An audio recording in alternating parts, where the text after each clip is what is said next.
how do we remedy that? Pero sige po. Pwede po ba itong ina? Dinig na po. Dinig sa OBP website. Okay. Sige po. Attorney, yun nga, nang binabanggit si Attorney Reggie Tonggon, yung spokesperson ng impeachment court, na binabanggit na yung big chunk daw nung ruling kahapon ni Presiding Officer Jesus Cordero, igawa na bago pa nga nagsimula itong impeachment trial. Ito po ang sasagot ng defense. Actually, nagulat rin ako nung nabasa ko yung yung statement, or at least yung statement base sa interview yata ng spokesperson ng impeachment court. But nonetheless, I don't really want to read too much into it. I don't want to cast aspersions dito sa ating nangyari kahapon. Marami kasing pwedeng dahilan. Maari kasi na napag-aralan na nila yun, but kailangan lang magkaroon ng oral arguments to see if mapapabago natin yung magiging resolusyon. Maari rin na nung Wednesday, after nung initial oral arguments, ay meron ng naging pag-uusap. So, napakahirap kasi mag-speculate. Kaya I really don't want to cast any aspersions, lalo na baka sabihin porket hindi pabor sa atin, we're raising all these issues. So, yung sa panig na lang ng defense, we'll just take the decision as it is. Of course, I wouldn't, I'd be lying if I will be saying na hindi ako nagulat na may ganun palang nangyari. But nonetheless, I don't think we should cast aspersions against the integrity of the court or anything like that. It is what it is. Yun yung naging resolution, yun yung naging ruling. At ngayon naman, sa amin naman, sinasabi ko naman parate, hindi naman kami takot sa dokumento. Kung lumabas man yung lahat ng yan, handa din naman kaming harapin bawat isa sa mga dokumento na yan. Kaya lang naman kami nag-oppose dahil we really firmly believe na itong subpoena ay overbroad at may mga batas na maapektuhan that are there not only meant to protect the Vice President or impeachable officers but all of us. That's why we really just had to point that out in our oral arguments. Attorney, pero para sa defense po, sa tingin ninyo, naging useless yung arguments kahapon o sana nilabas na lang yung ruling? Well, hindi naman. Sa totoo lang. Kasi ang sa akin naman, whatever happened prior, kung may ruling man o wala, I earnestly believe na yung mga senator judges natin nakinig naman. At pangalawa, ang isang importante rin, 'di ba, ang gusto natin parati transparency. So at least narinig din ng ating mga kababayan kung ano yung points ng both sides, the prosecution and the defense. At at least napakita natin sa kanila kung ano rin yung mga naging basihan natin, bakit natin tinutulan itong mga request na to. So sa akin, hindi ko masasabing useless yung naging exercise kasi at least we were still able to ventilate through oral arguments the position of the defense and the basis on why we held on to that position. Pero in-expect nyo, attorney, na magkakaroon sana ng botohan kahapon? Hindi ko alam kung magkakaroon ng botohan. What I honestly expected yesterday was parang 2 minutes na questions for each senator kung meron man silang clarificatory questions, and then meron kasing nabanggit rin na 10 minutes per senator to sort of explain his or her position, a total of 1 hour per side. Parang ganun ang narinig ko. So kahapon, nagulat ako na wala na yon. So I think I took it as though there was already a consensus.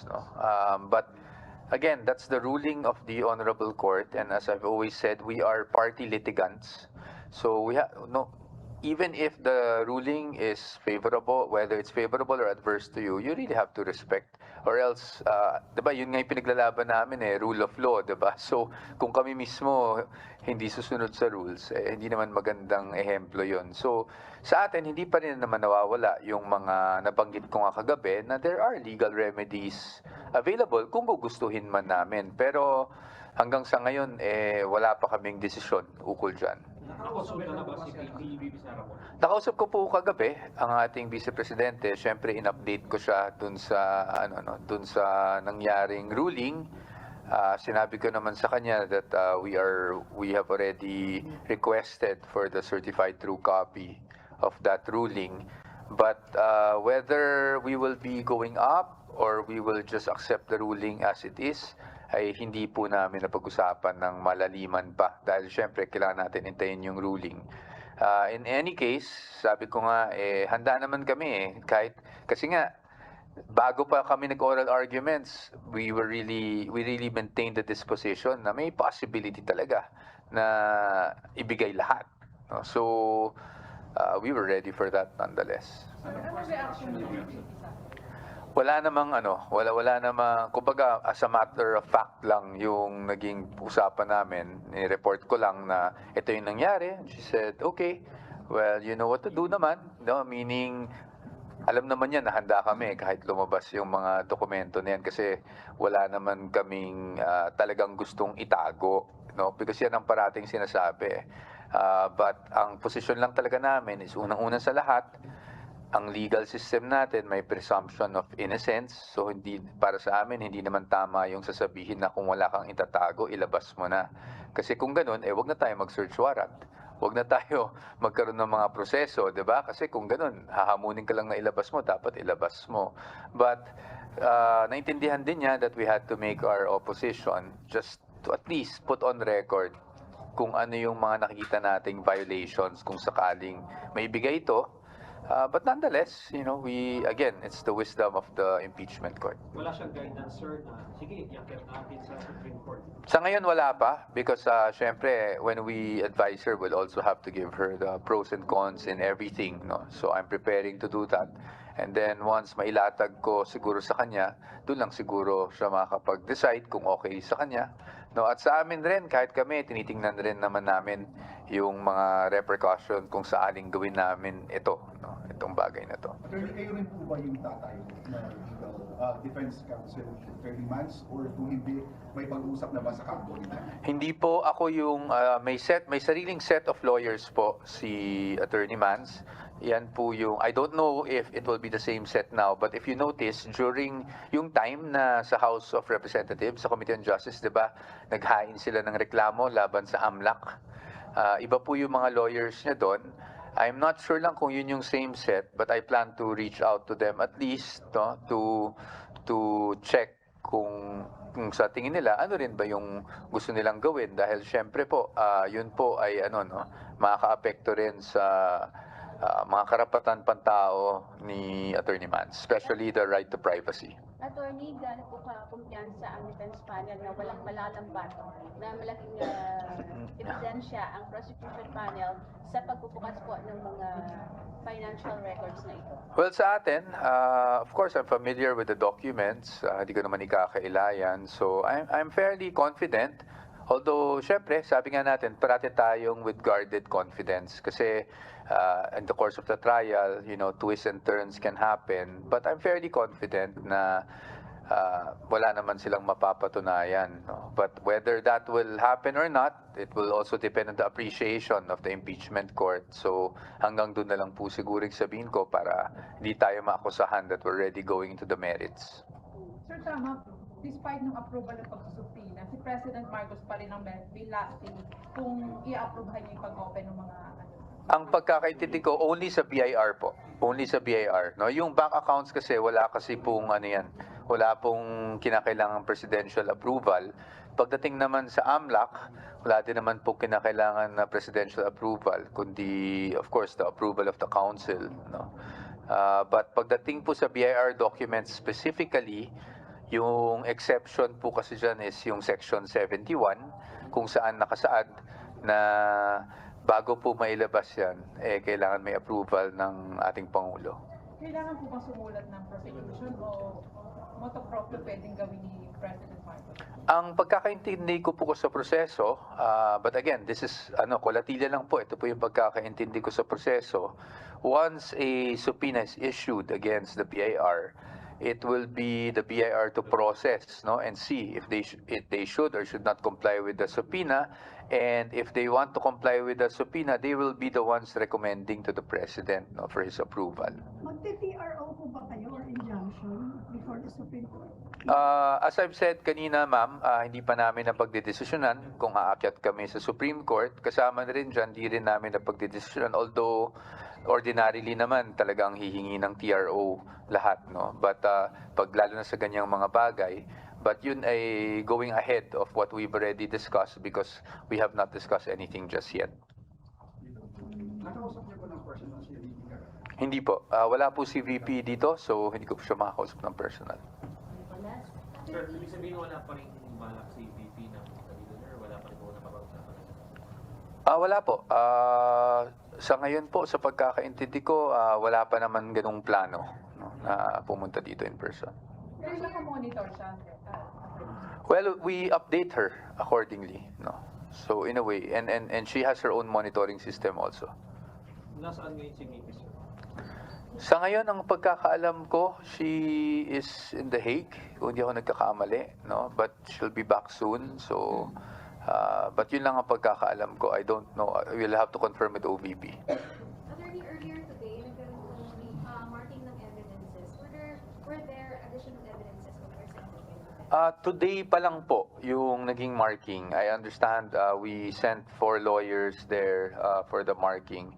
The purpose was for transfer marking, meaning yung mga, nung nagkaroon tayo ng pre-trial, marami kasi sa mga dokumento na photocopy lang at ngayon nakuha na ng prosecution yung certified true copies. So they just wanted to transfer the marking, which we did not see the need to object to. Okay naman po yun. And then if there is any new document that will be marked, I think pinayagan din po yun. No? So sa ngayon, ang update sa akin, although I don't know how accurate this is, hindi pa yata tapos. So there might be a need to ask for at least 1 more day of marking. Attorney, may pinapagit yung prosecution na may isisiwalat si Director Matibag na hindi pa rin isisiwalat ni na NBI agent Lotok and si agent Attorney Kalilong yata. Kalilong. Apa. Lotok and Kalilong. Apa, Agent Kalilong. Well, sa atin, we're just waiting. We're ready, obviously, but we will also wait. Di naman natin alam kung ano rin yung isisiwalat. So, we will just wait and see mamaya sa presentation ng evidence and we will react accordingly through cross-examination. Attorney, doon sa pag-uusap niyo ni VP kagabi, nabanggit niyo ba sa kanya or natanong niyo ba siya kung VP iakyat ba natin ito sa SC? Something like that. No, that's not the way I do things kasi when I talk to the Vice President before I suggest anything or ask anything, I should already have the pros and cons. So I'm just preparing all of that and then once I have it, then I'll ask her, no? Kasi sa ngayon, wala pa rin naman tayong magagawa dahil kung gusto man nating umakyat, wala pa tayong certified true copy nung ruling. No, yun kasi yung isa sa mga requirements bago natin iakyat, kailangan po natin ng certified copy ng ruling na kino-question natin. So, you presented the pros and cons kung sakali iakyat at wala pa siyang decision. No, as I said, I'm still preparing the pros and cons, no? Kasi that's how we work. Before I ask VP for anything, I should be able to give her the pros and cons para makita din niya ano yung, para makapag-decide siya na at well-informed yung maging decision niya. Attorney, have you double-checked? Yeah, you mentioned last night na hindi kayo pwedeng mag-MR sa impeachment court kasi wala yun sa rules ng... Oo, wala sa rules eh. Wala talaga sa rules akong nakita. So, and then I remember a few days ago, I think one of our defense counsels, I think it was Attorney Narvasa, who tried to ask for reconsideration for a ruling of the chair or of the presiding officer at sinabihan siya that you cannot ask for reconsideration. So I really don't know yet. We're still studying, the defense is studying that yet. Although, of course, the initial glance is wala kaming nakita na pwedeng mag-motion for reconsideration. In any case, we're not just focused kasi on either mag-AMR or iaakyat to. Another focus kasi is talagang handa naman tayong harapin to. So kasi kahit umakyat naman tayo, hindi naman tayo nakakasigurado na mabibigyan din tayo ng TRO, hindi ba?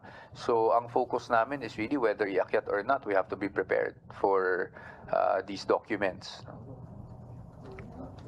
Okay? So thank you. I'll try to see you again after the trial kung kaya. Thank you po. Thank you po. You're from PNA, no, ma'am? No, I'm not.